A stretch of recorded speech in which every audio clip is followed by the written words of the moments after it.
providers, il faut déjà, donc on se rend compte que déjà il y a ce view de plus comparé à ce qu'on avait vu avant, d'accord? Donc pour comprendre ce truc, il faut déjà comprendre la différence entre comprendre la différence entre le view et le content. Donc il faut savoir que dans Angular, chaque composant a une view et un content, d'accord? Donc essayons de voir ça. Donc en gros, on va un peu modifier notre exemple pour que on ait un app component. Donc dans son HTML, on va juste appeler le composant app parent et dedans, on va appeler le app child, d'accord? Et puis voilà, on a ces deux composants. Il faut savoir qu'on va enlever tous les providers, vraiment tout, mais juste garder le view providers ici, dans le parent component. Essayons de créer déjà les composants. Donc, première chose, on va aller virer ça. Donc, on va modifier plutôt counter service. On va juste l'appeler message service. Yes. Donc, ici, message service, parfait. Get.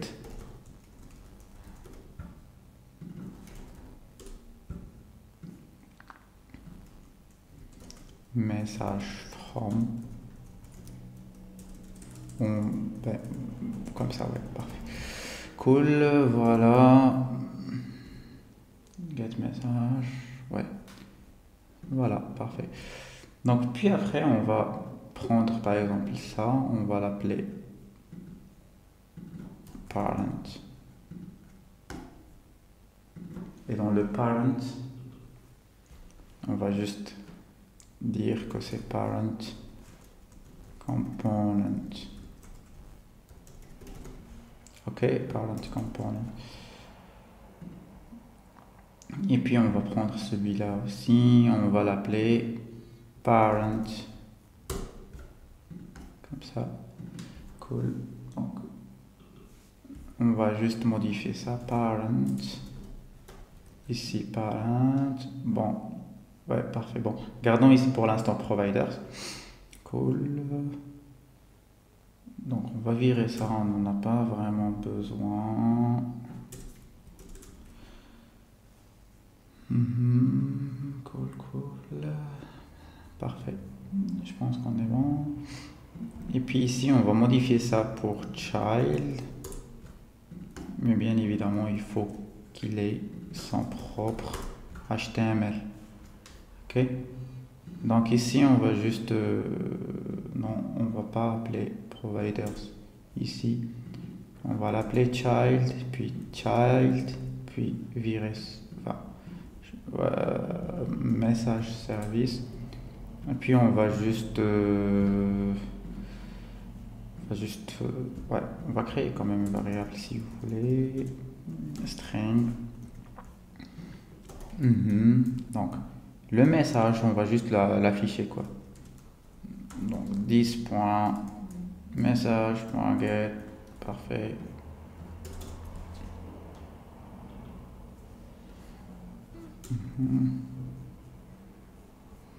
Je vais juste jeter un petit coup d'œil, oui, parfait.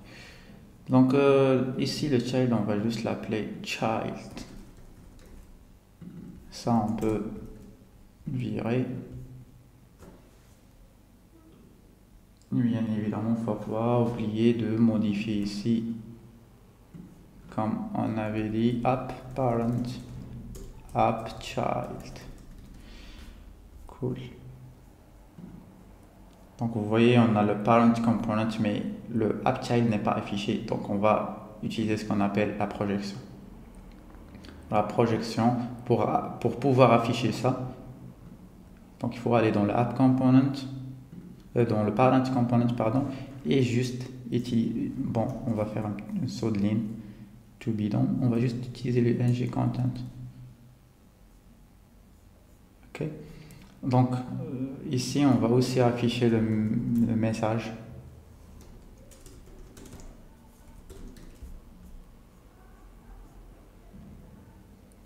Ok, donc parfait. Donc ça s'affiche bien. Donc faites attention à un truc. Donc ici, on a créé un message service. Mais dans les providers, on ne l'a pas mis dans le app module. On l'a juste mis le seul emplacement où on a utilisé providers. On a rajouté le message service dans les providers, c'est vraiment le parent component. Pourtant, lorsque le child essaye d'aller récupérer les parents, d'aller utiliser le message service, il peut s'en servir de celui qu'on a dans le message service, dans le parent component. Ok? Pourquoi? Parce que dans Angular, le composant déjà, qu'est-ce qu'il fait? Donc, genre ici, dans ce composant, on utilise le message service. Donc déjà, Angular, il va aller chercher ici. Donc il va aller chercher dans les providers du component. S'il ne trouve rien, il va aller chercher dans le parent. Donc le parent du child ici, du app child, c'est celui-là. Donc il va justement aller ici. S'il ne trouve rien, donc dans ce cas, bien sûr, on a les providers, donc on a le message service, donc il va s'en servir. Mais si jamais il ne le trouve pas, il va aller chercher dans le app module qui est le parent, encore une fois. Mais cette fois, c'est justement un module et pas un component. Donc il va chercher dans les providers ici. Mais s'il ne trouve rien, il va nous... on aura une erreur, ok? Donc l'erreur, c'est bien évidemment, par exemple ici, vous allez juste avoir une sorte d'erreur comme ça dans la console qui vous dira, ah tiens, j'arrive pas à trouver le message provider. Ok? Donc, pour comprendre maintenant le view provider, il faut comprendre deux choses. Ce que ça veut dire une view et ce que ça veut dire un content. Donc, par exemple ici, prenons par exemple le parent. Attends, on ferme tout ça pour... Prenons le parent. Donc, le parent, donc, comme on a dit, chaque component a une view et un content. Donc, ici, le parent, sa view, c'est ce qu'il y a ici. Donc, tout ce qu'on a ici, c'est la view pour parent component. Tout ce qu'on pourrait mettre ici, les valises, tout ce que vous voyez ici, c'est la view. D'accord? On est bien d'accord. Par contre, le content, donc le content pour le parent, c'est ce qu'il trouve ici. Vous voyez la valise, ce que vous avez dedans. Donc ça peut être d'autres valises, d'autres composants. Vous voyez, donc tout ce que vous voyez ici dedans, c'est le content. Donc d'ailleurs, pour l'afficher, on a fait quoi? On a justement appelé le ng content parce que c'est un content pour le parent, pour ce composant.